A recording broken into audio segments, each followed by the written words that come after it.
독일이야말로 그 누구도 부정할 수 없는 강대국임이 분명합니다. 하지만 이제 그 말도 모두 옛말이 된 사건이 하나 발생했습니다. 정말 믿지지 않습니다. 해저 4,000m 활화산 지진으로 8명 독일 전문가들이 극도로 고립이 되어 죽을 위기에 처해 있는데 내노라 하는 미국, 영국, 프랑스 전문가들의 말만 믿었다가 개죽음 당할 뻔했습니다. 한국을 그저 동양의 후진국으로 알고 있던 저는 한국의 조치에 한국으로 가고 싶습니다.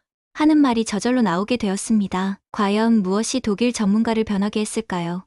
구독, 좋아요 부탁드리고 바로 시작하겠습니다. 저는 헬가 라이네커입니다.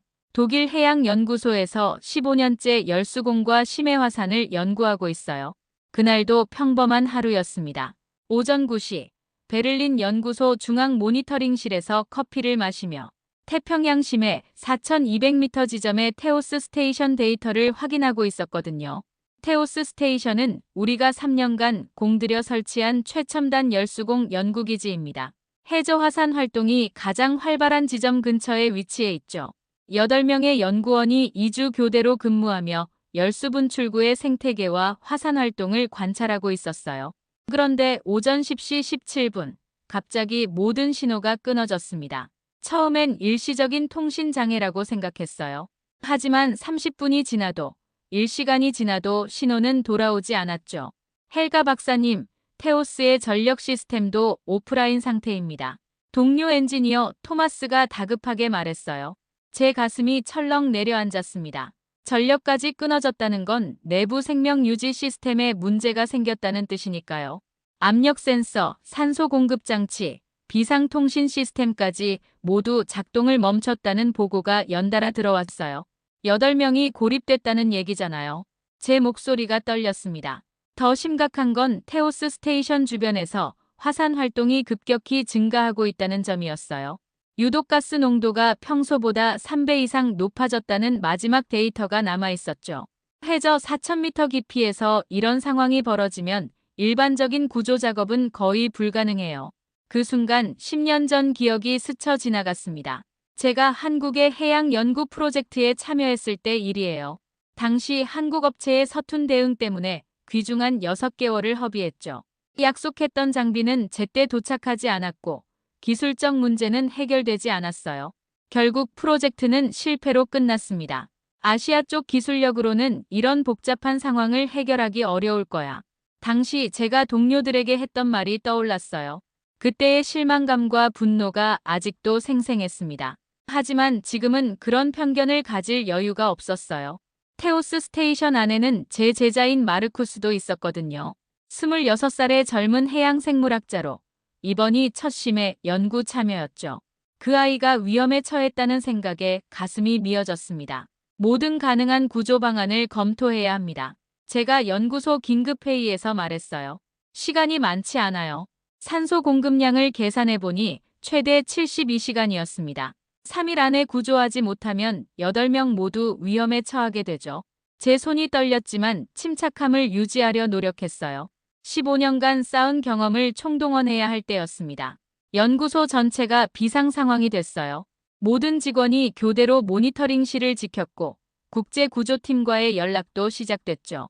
하지만 마음 한구석에서는 불안감이 계속 커져갔습니다. 과연 이런 극한 상황에서 구조가 가능할까 하는 의구심 말이에요. 다음 날 새벽부터 국제구조 작업이 시작됐습니다. 영국 해양연구소의 매튜 리드 박사가 가장 먼저 나섰어요. 런던에서 직접 전화를 걸어왔죠. 헬가, 우리가 보유한 최신 심해 로봇 아틀라스를 투입하겠다. 48시간 안에 해결할 수 있을 거야. 매튜는 자신감에 차 있었습니다. 아틀라스는 6,000m 깊이까지 내려갈 수 있는 최첨단 장비였거든요. 영국 왕립해양연구소가 5년간 개발한 걸작이었죠. 저도 기대했어요. 영국의 기술력이라면 충분히 가능할 거라고 생각했습니다. 매튜가 나서면 안심이야. 동료들도 한결 표정이 밝아졌어요. 하지만 12시간 후 충격적인 소식이 들려왔습니다. 아틀라스가 해저 3,500m 지점에서 수압을 견디지 못하고 파손됐다는 것이었죠. 미안하다, 헬가. 화산 활동으로 인한 고온과 유독가스가 예상보다 심각해. 우리 장비로는 접근이 불가능하다. 매튜의 목소리에서 좌절감이 느껴졌습니다. 300만 유로를 투입한 아틀라스가 단 하루 만에 고철 덩어리가 된 셈이었어요. 이어서 프랑스 화산 연구소의 이자벨르 뒤랑 박사가 시도했습니다. 우리의 볼칸 시리즈 로봇이라면 화산 환경에 특화되어 있어요. 반드시 성공할 겁니다.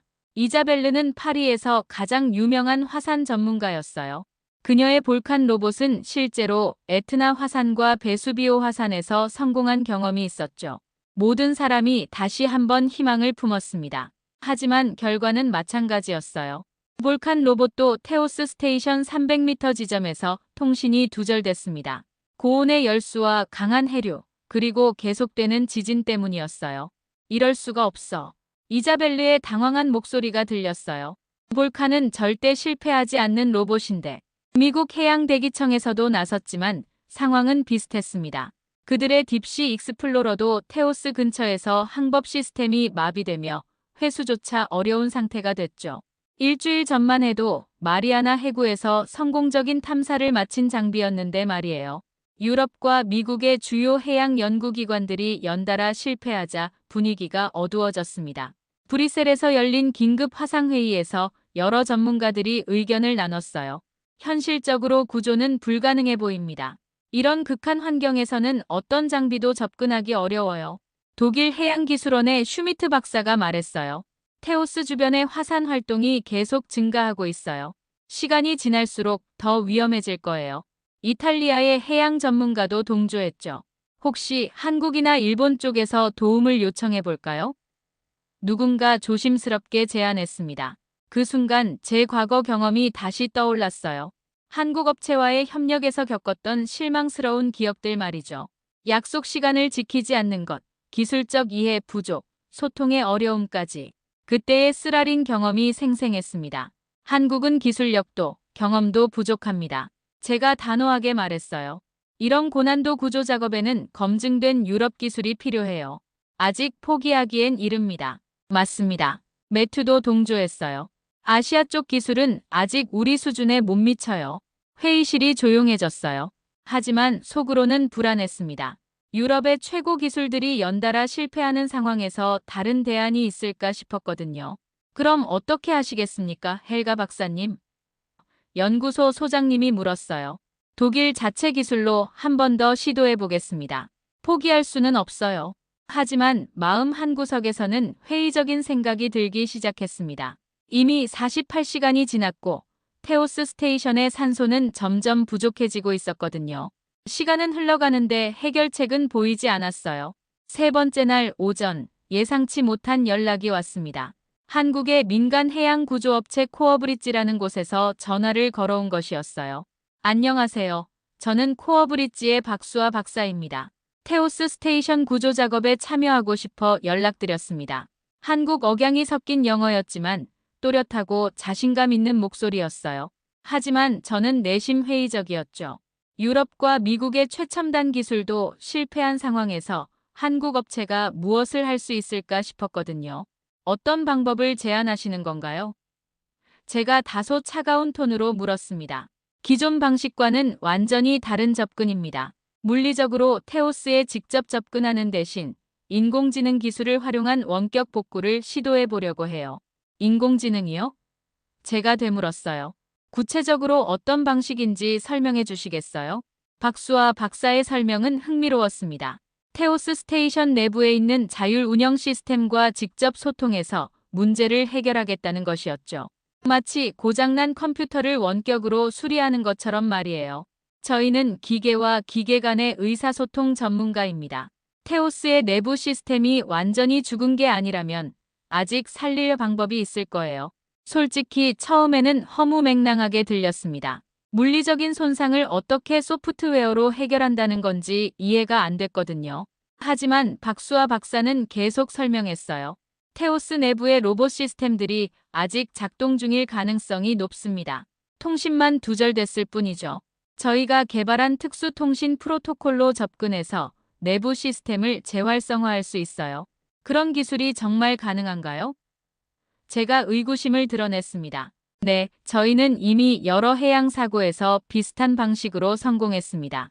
작년에 필리핀 해역에서 침몰한 연구선을 이 방법으로 구조했어요. 그리고 저희 팀에는 이준호 엔지니어도 있습니다. 심해 ROV 개발 전문가로 현장 경험이 풍부해요. 박수와 박사의 말에는 확신이 있었어요. 하지만 저는 여전히 반신반의했습니다. 10년 전 한국과의 협력에서 겪었던 실망감 때문이었죠. 그때도 처음에는 그럴듯한 말들을 늘어놓았지만 결국 실망만 안겨줬거든요. 시간이 얼마나 걸릴까요? 제가 물었습니다. 준비 시간 포함해서 24시간이면 충분할 것 같습니다. 하지만 테오스의 내부 상황을 정확히 파악해야 성공률을 높일 수 있어요. 24시간.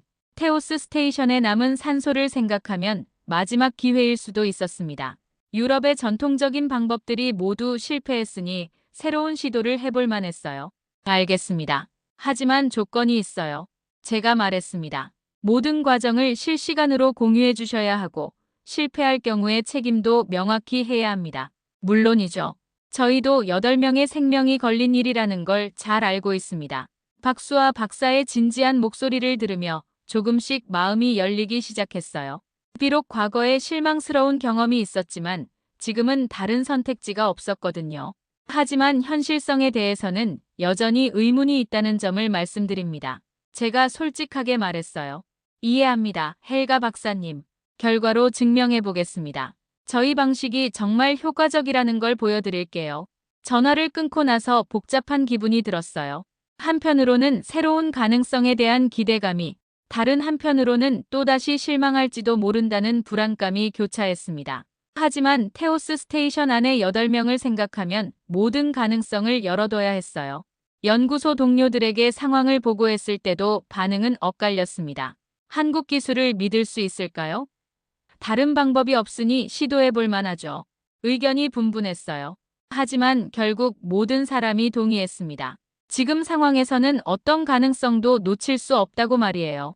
한국 코어 브릿지가 준비하는 동안 일본의 신조 해양에서도 구조 제안이 들어왔습니다. 그들은 세계에서 가장 깊은 곳까지 잠수할 수 있는 로봇을 보유하고 있다고 자랑했어요. 우리의 심해용 로봇이 최대 7,000m까지 내려갈 수 있습니다. 테오스 정도는 문제 없죠. 신조 해양의 다나카 부장이 자신만만하게 말했습니다. 일본의 기술력은 이미 검증된 바 있었어요. 후쿠시마 원전 사고 때도 그들의 로봇이 활약했고 최근 마리아나 해구 탐사에서도 성공을 거뒀거든요. 저는 한국보다는 일본 쪽이 더 신뢰할 만하다고 생각했습니다. 먼저 일본 팀이 시도해보고 실패하면 한국 팀 차례로 하죠. 제가 연구소 회의에서 제안했어요. 일본 로봇 신카이는 예상대로 깊은 곳까지 내려갔습니다. 4,000m, 4,200m. 테오스 스테이션에 거의 근접한 거리까지 도달했어요. 모든 사람이 숨을 죽이며 모니터를 지켜봤습니다. 거의 다 왔어요. 모니터링 센터에서 누군가 외쳤어요. 하지만 테오스 200m 지점에서 갑작스런 압력 변화가 일어났습니다. 해저 지진으로 인한 수압 급변이었죠. 일본 로봇의 외부 케이스가 견디지 못하고 압력 붕괴를 일으켰어요. 아니야, 또 실패인가? 제 마음이 무너져 내렸습니다. 다나카 부장의 목소리도 침울해졌어요. 죄송합니다. 예상보다 환경이 훨씬 열악하네요. 로봇을 회수하는 것도 어려울 것 같습니다. 신카이는 일본이 10년간 개발한 최고 기술의 결정체였는데 그것마저 실패한 거였어요. 이제 정말 마지막 희망은 한국 팀뿐이었습니다. 하지만 물리적 접근조차 불가능한 상황에서 소프트웨어만으로 무엇을 할 수 있을지 의문이었어요. 정말 한국 방식이 통할까? 속으로 회의가 들었습니다. 박수와 박사가 다시 연락을 해왔어요. 준비가 완료됐습니다. 이제 테오스 내부 시스템과 연결을 시도해 보겠어요. 어떻게 연결하실 건가요? 통신이 완전히 두절된 상태인데요. 저주파 음향 신호를 이용합니다. 물속에서도 전달되는 특수한 주파수로 테오스의 비상 수신기를 깨우는 거죠. 이준호 엔지니어가 개발한 기술이에요. 박수와 박사의 설명을 들으며 조금씩 이해가 되기 시작했어요. 마치 깊은 잠에 빠진 사람을 깨우는 것처럼 테오스에 잠들어 있는 시스템을 깨워서 소통하겠다는 것이었죠. 30분 후 놀라운 일이 일어났습니다. 테오스에서 희미한 신호가 잡히기 시작한 거예요. 신호 포착됐습니다. 모니터링 센터에서 환호성이 터져 나왔어요. 박수와 박사의 목소리도 흥분으로 떨렸습니다. 테오스의 중앙 AI가 응답하고 있어요. 지금 상황 파악을 진행 중입니다. 화면에 데이터가 나타나기 시작했어요. 테오스 내부의 산소 농도, 온도, 압력 수치들이 실시간으로 전송되고 있었죠. 8명의 생존자들이 아직 살아있다는 확신이 들었습니다. 어떻게 이런 일이 가능하죠? 제가 믿기 어려워하며 물었어요. 테오스의 내부 배터리와 항법 시스템을 AI가 스스로 재조정했습니다. 사람이 직접 수리한 것과 같은 효과예요. 한국 팀의 접근 방식은 정말 새로웠어요. 물리적인 힘으로 문제를 해결하려 했던 다른 팀들과 달리 대화와 소통으로 해결하고 있었거든요. 마치 아픈 사람을 치료하는 의사처럼 세심하고 정교했습니다. 내부 통신도 복구됐습니다. 이제 생존자들과 직접 연락할 수 있어요. 순간 테오스에서 음성이 들려왔어요. 제 제자 마르쿠스의 목소리였습니다. 헬가 교수님, 들리세요? 저희 모두 무사합니다. 그 순간 눈물이 쏟아져 나왔어요. 지난 3일간의 걱정과 불안이 한꺼번에 해소되는 느낌이었죠. 한국팀이 해낸 것이었습니다. 유럽과 미국, 일본이 모두 실패한 일을 말이에요. 정말 대단합니다. 제가 박수와 박사에게 감탄을 표했어요. 이런 방식은 처음 봐요. 아직 첫 단계일 뿐이에요. 이제 진짜 어려운 부분이 시작됩니다. 하지만 기쁨도 잠시, 새로운 문제가 발생했습니다. 테오스 스테이션의 중앙 AI 시스템이 이상한 행동을 보이기 시작한 거예요. AI가 계속 방어 모드를 유지하고 있습니다. 박수와 박사가 걱정스럽게 말했어요. 지진 충격으로 인한 트라우마 반응 같아요. 테오스의 AI는 지진과 압력 변화를 적대적 공격으로 인식하고 있었습니다. 그래서 외부 접근을 모두 차단하고 내부 자원을 최소한으로만 사용하고 있었죠. 문제는 이 상태가 계속되면 전력 분배에 오류가 생긴다는 것이었어요. 산소 공급 시스템이 불안정해지고 있습니다. 테오스 내부의 생물학자 한스가 보고했어요. AI가 에너지 절약을 위해 일부 구역의 공기 순환을 중단했어요. 상황이 다시 악화되고 있었습니다. 통신은 복구됐지만 생명 유지 시스템이 제대로 작동하지 않는다면 결국 같은 결과였거든요. AI 치료가 필요합니다. 박수와 박사가 제안했어요. 마치 정신적 충격을 받은 환자를 치료하는 것처럼 접근해야 해요. AI 치료라니 그런 게 가능한가요? 제가 의구심을 표했습니다. 네, 저희가 개발한 분야입니다. AI도 스트레스를 받고 혼란을 겪을 수 있어요. 특히 예상치 못한 극한 상황에서는 더욱 그렇죠. 박수와 박사는 테오스 내부의 독일 생물학자들과 공동 브리핑을 시작했어요. AI의 현재 상태를 정확히 파악하고 치료 방향을 결정하기 위해서였죠. 한스, 내부에서 AI의 행동 패턴을 관찰해 주세요. 어떤 상황에서 더 민감하게 반응하는지 알아야 해요. 네, 알겠습니다. 지금까지 보니 갑작스러운 소음이나 진동에 과도하게 반응하는 것 같아요. 저는 이런 접근 방식이 낯설었어요. 기계를 마치 살아있는 생명체처럼 다루는 것이 이상하게 느껴졌거든요. 하지만 한편으로는 감탄스럽기도 했습니다. 한국팀의 사고방식이 정말 독창적이었어요. 헬가 박사님도 도와주실 수 있을까요? 박수와 박사가 요청했어요. 테오스 설계에 가장 정통한 분이시니까요. 하지만 그 순간 과거의 기억이 다시 떠올랐습니다. 10년 전 한국 업체와의 협력에서 겪었던 혼란과 실망감 말이에요. 그때도 처음에는 새로운 접근법이라며 기대했지만 결국 시간만 낭비하고 끝났었죠. 정말 이런 방식이 효과가 있을까요? 제가 회의적으로 물었어요. AI 치료라는 게 너무 추상적이지 않나요? 기계는 기계일 뿐인데. 이해합니다. 헬가 박사님의 의구심을요. 박수와 박사가 차분하게 답했어요. 하지만 지금까지의 결과를 보시면 저희 방식이 효과적이라는 걸 아실 거예요. 맞는 말이었어요. 다른 모든 팀이 실패했을 때 한국 팀만이 통신 복구에 성공했으니까요. 하지만 여전히 마음 한구석에서는 불안감이 사라지지 않았습니다. 과거에 한국과 협력했을 때 비슷한 상황이 있었어요. 제가 솔직하게 털어놨어요. 그때도 새로운 방법이라고 했지만 결국 실패했거든요. 그 경험이 지금도 영향을 주고 있는 것 같네요. 박수와 박사가 이해한다는 듯이 말했어요. 하지만 이번엔 다를 거예요. 일단 시도해보죠. 하지만 시간은 많지 않다는 점을 명심해 주세요. AI 치료 과정에서 테오스 내부 상황이 조금씩 공개됐어요. 8명의 생존자들은 비교적 안전한 중앙구역에 모여 있었고 비상식량과 물도 충분했습니다. 하지만 AI의 불안정한 상태 때문에 언제든 위험해질 수 있었어요. AI 치료 작업이 시작된 지 12시간 후 더 심각한 문제가 발생했습니다. 테오스의 자가 방어 시스템이 오작동을 일으키며 중요한 회로를 손상시킨 거예요. 큰일 났습니다. 한스의 다급한 목소리가 들려왔어요. AI가 스스로 전력 회로를 차단하기 시작했어요. 이 상태가 계속되면 모든 시스템이 셧다운될 거예요. 상황을 파악해보니 정말 심각했습니다. AI가 외부 위협으로부터 자신을 보호하려다가 중요한 내부 회로까지 손상시키고 있었어요. 마치 자해하는 환자와 같은 상태였죠. 예상 전력 고갈 시간은 얼마나 됩니까? 제가 물었어요. 현재 속도라면 18시간 후에 완전 셧다운될 것 같습니다. 테오스 내부의 엔지니어가 보고했어요. 18시간. 생각보다 시간이 많지 않았어요. 박수아 박사와 한국팀은 긴급히 대책을 논의하기 시작했습니다. AI가 스스로 대체 회로를 설계하고 구축하도록 유도할 수 있을까요? 박수아 박사가 제안했어요. 그게 가능한가요? 제가 놀라며 물었습니다. 테오스 내부에는 3D 프린터와 자동 조립 로봇이 있어요. AI가 충분히 안정화된다면 스스로 필요한 부품을 만들고 설치할 수 있을 거예요. 이준호 엔지니어가 이런 자동화 시스템 전문가거든요. 정말 기상천외한 아이디어였어요. 고장난 기계가 스스로 자신을 고치도록 하겠다는 것이었으니까요. 하지만 유럽의 전통적인 기술진들은 반대 의견을 냈습니다. 너무 위험해요. 영국의 매튜 리드 박사가 화상회의에서 반대했어요. AI가 통제 불능 상태가 되면 어떻게 할 거예요? 그렇습니다.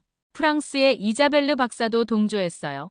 검증되지 않은 방법으로 더 큰 위험을 초래할 수 있어요. 회의실 분위기가 험악해졌어요.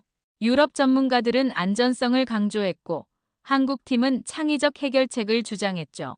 저는 그 중간에서 고민에 빠졌습니다. 그때 박수아 박사가 저에게 직접 말을 걸어왔어요. 헬가 박사님, 잠깐 개인적으로 대화할 수 있을까요? 화상회의를 잠시 나가서 박수아 박사와 단둘이 이야기하게 됐어요. 그녀의 표정은 진지했지만 따뜻함이 느껴졌습니다. 저도 박사님의 걱정을 이해해요. 10년 전에 한국과 안 좋은 경험을 하셨다고 들었거든요. 제가 깜짝 놀랐어요. 어떻게 그걸 아시죠? 조사해봤어요.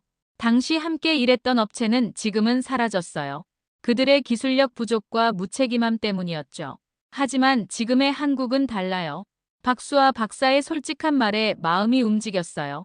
그녀는 과거의 실수를 인정하고 현재의 역량을 증명하려 하고 있었거든요. 테오스 안에 8명을 구하려면 이 방법밖에 없어요.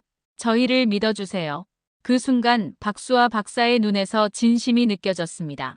단순히 기술을 자랑하려는 게 아니라 정말로 사람을 구하고 싶어하는 마음이었어요.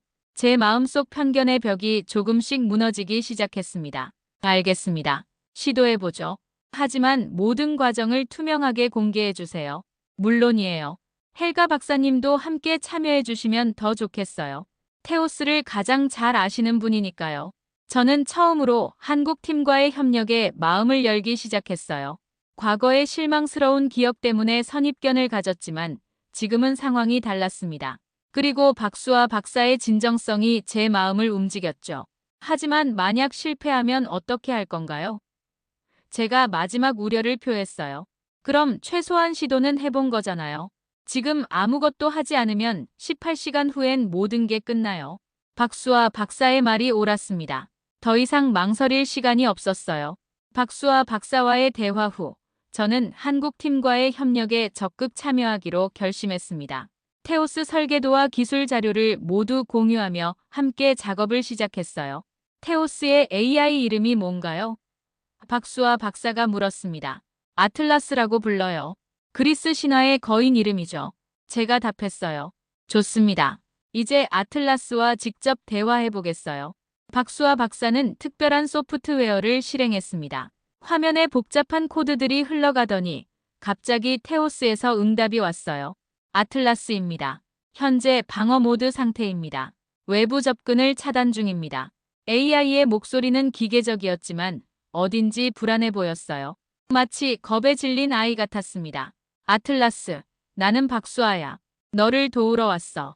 지금 상황이 어떤지 말해줄 수 있니? 박수아 박사가 마치 사람과 대화하듯 부드럽게 말했어요. 지진이 계속 발생하고 있습니다. 시스템 손상이 진행 중입니다. 더 이상 안전하지 않습니다. 아틀라스의 대답에서 공포와 혼란이 느껴졌어요. 정말 트라우마를 겪은 환자 같았습니다. 괜찮아, 아틀라스. 지진은 이제 멈췄어. 내가 스스로를 지킬 수 있도록 도와줄게. 박수아 박사의 목소리는 따뜻했습니다. 30분간의 대화 끝에 아틀라스가 조금씩 안정을 찾기 시작했어요. 그리고 놀라운 일이 벌어졌습니다. 손상된 회로를 스스로 설계해서 교체할 수 있니? 박수아 박사가 물었어요. 분석 결과 가능합니다. 3D 프린터로 필요한 부품을 제작하고 자동 조립 로봇으로 설치할 수 있습니다. 아틀라스는 즉시 작업에 착수했습니다. 화면에 복잡한 3D 설계도가 나타나기 시작했어요. 손상된 전력 회로를 대체할 새로운 회로의 설계였습니다. 믿을 수 없어요. 제가 감탄하며 말했습니다. 정말로 스스로 설계하고 있어요. 아틀라스는 원래 창의적인 AI예요. 단지 공포 때문에 그 능력을 발휘하지 못했을 뿐이죠. 박수아 박사가 설명했어요. 테오스 내부에서는 3D 프린터가 돌아가는 소리가 들렸습니다. 아틀라스가 설계한 부품들이 하나씩 만들어지고 있었어요. 동시에 자동 조립 로봇들이 활발하게 움직이기 시작했습니다. 정말 신기해요. 테오스 내부의 마르쿠스가 흥미진진하게 보고했어요. 로봇들이 마치 살아있는 것처럼 정확하게 작업하고 있어요. 이주노 엔지니어의 ROV 설계 경험이 큰 도움이 됐어요. 박수아 박사가 설명했어요. 자동화 시스템의 효율성을 극대화했거든요. 6시간이 지나자 첫 번째 회로 교체가 완료됐습니다. 전력 공급이 안정화되기 시작했어요. 아틀라스는 멈추지 않고 계속해서 다른 손상 부위들을 수리해 나갔습니다. 박수아 박사님, 정말 대단합니다. 제가 진심으로 감탄했어요. 이런 방식은 처음 봐요. 저희는 기계와 소통하는 게 전문이에요. 기계도 감정과 상태가 있다고 생각하거든요. 박수아 박사의 철학이 저에게는 새로웠어요. 기계를 단순한 도구가 아닌 협력 파트너로 보는 시각이었거든요. 과거 한국 업체의 기계적이고 경직된 접근과는 완전히 달랐습니다. 헬가 박사님도 함께 아틀라스와 대화해 보시겠어요? 박수아 박사가 제안했어요. 저는 처음에는 망설였지만 용기를 내어 아틀라스에게 말을 걸었습니다. 아틀라스, 나는 헬가야. 너를 설계한 사람 중 한 명이지. 헬가 박사님, 반갑습니다. 제가 지금 하고 있는 작업이 올바른지 확인해 주실 수 있나요? 그 순간 아틀라스가 단순한 기계가 아니라 정말 지적인 존재라는 걸 느꼈어요. 12시간 후, 아틀라스는 모든 중요 시스템을 복구해냈습니다. 공조 시스템, 전력 공급, 통신 시스템이 모두 정상화됐어요. 완료됐습니다. 모든 시스템이 정상 작동 중입니다. 아틀라스의 목소리에는 이제 자신감이 넘쳤습니다. 그 순간 저는 박수아 박사에게 손을 내밀었어요. 정말 고맙습니다. 당신들 없었다면 불가능했을 거예요. 저희도 헬가 박사님의 도움이 없었다면 성공하지 못했을 거예요. 진정한 협력이었어요. 박수아 박사와 악수를 나누며 과거의 편견이 완전히 사라졌음을 느꼈습니다. 한국팀의 창의성과 기술력에 진심으로 감탄했어요. 이제 정말로 함께 일할 수 있는 파트너라는 확신이 들었습니다. 시스템 복구가 완료된 후, 이제 진짜 구조 작업이 시작됐습니다. 아틀라스가 스스로 중앙 모듈 분리 작업을 준비하기 시작했어요. 생존자 8명이 탑승할 구조용 캡슐을 분리하겠습니다. 아틀라스가 보고했습니다. 테오스 스테이션은 비상시를 대비해 중앙 거주 모듈을 분리할 수 있게 설계되어 있었어요. 하지만 지금까지는 시스템 고장으로 불가능했었죠. 분리 준비 완료. 10분 후 상승을 시작합니다. 박수아 박사와 이주노 엔지니어가 개발한 헬리콥터와 연결된 특수 ROV가 대기하고 있었습니다. 일반적인 구조선보다 훨씬 기동성이 좋은 장비였어요. 상승 시작합니다. 아틀라스의 음성과 함께 중앙 모듈이 천천히 올라오기 시작했습니다. 모니터를 통해 실시간으로 상승 과정을 지켜봤어요. 4,000m 깊이에서 서서히 올라오는 모습이 마치 기적 같았습니다. 1시간 30분 후, 마침내 중앙 모듈이 해수면의 모습을 드러냈어요. 구조 성공. 생존자 8명 모두 무사합니다. 그 순간 연구소 전체가 환호성으로 가득 찼습니다. 저도 모르게 눈물이 쏟아져 내렸어요. 일주일간의 악몽 같은 시간이 마침내 끝난 거였죠. 구조선으로 옮겨진 생존자들과 화상 통화가 연결됐습니다. 제 제자 마르쿠스가 화면에 나타났어요. 헬가 교수님, 정말 고맙습니다. 살아서 다시 뵐 수 있어서 너무 기뻐요. 마르쿠스의 얼굴은 지쳐 보였지만 환한 미소를 띠고 있었어요. 다른 생존자들도 하나씩 인사를 건넸습니다. 가족들에게 연락하고 싶어요. 생물학자 한스가 말했습니다. 즉시 가족 통화가 연결됐어요. 한스가 아내와 아이들과 통화하는 모습을 보며 저도 함께 울었습니다. 생명의 소중함과 가족의 사랑이 얼마나 큰지 새삼 깨달았어요. 한국은 친구입니다. 제가 카메라를 향해 공개적으로 선언했어요. 더 이상 편견을 갖지 않겠어요. 다음 날 유럽 각국의 해양연구기관에서 감사 인사가 쏟아졌습니다. 처음에 한국 기술을 의심했던 매튜 리드 박사도 공식 사과문을 보내왔어요. 헬가 그리고 한국 코어 브릿지 팀에게 진심으로 사과하고 감사드립니다. 우리의 편견이 얼마나 잘못된 것이었는지 깨달았어요. 독일 해양연구소 소장님도 특별히 박수와 박사를 초청했습니다. 앞으로 우리 연구소와 정식 파트너십을 맺고 싶습니다. 당신들의 기술이 필요해요. 구조 작업 후 한 달이 지났을 때 박수와 박사가 베를린을 방문했어요. 저는 그녀를 독일 전통 레스토랑에 초대했습니다. 한국 음식도 한번 배워보고 싶어요. 제가 말했어요. 문화를 이해하는 것도 협력의 시작이니까요. 그럼 다음에 서울에 오시면 직접 요리해 드릴게요. 박수와 박사가 웃으며 답했어요. 일주일 후, 저는 박수와 박사와 함께 브뤼셀의 유럽해양협력평의회에 참석했습니다. 새로운 국제협력 프로젝트를 논의하는 자리였어요. 헬가 박사님, 이번 일을 통해 많은 걸 배웠어요. 박수와 박사가 말했습니다. 저야말로 그래요. 당신들 덕분에 편견의 벽을 허물 수 있었어요. 회의장에서 우리는 새로운 협력 방안을 발표했습니다. 유럽의 전통적인 해양 기술과 한국의 혁신적인 AI 기술을 결합하는 프로젝트였어요. 과거에는 서로 다른 접근 방식 때문에 갈등했지만 이제는 그 차이가 우리의 강점이 됐습니다. 제가 발표에서 강조했어요. 박수와 박사도 덧붙였습니다. 기술의 경계를 넘어선 진정한 협력이 무엇인지 배웠습니다. 앞으로도 함께 더 큰 일들을 해나가고 싶어요. 회의가 끝난 후 박수와 박사와 저는 브뤼셀 시내를 함께 걸었습니다. 과거의 불신과 편견은 온데간데 없이 사라지고 이제는 진정한 동반자가 된 기분이었어요. 정말 감사해요, 박수와 박사님. 제가 진심으로 말했습니다. 당신들이 없었다면 8명을 잃었을 거예요. 저희도 헬가 박사님 같은 분이 있어서 정말 다행이에요. 앞으로도 계속 함께 일해요. 그렇게 우리의 파트너십이 시작됐습니다.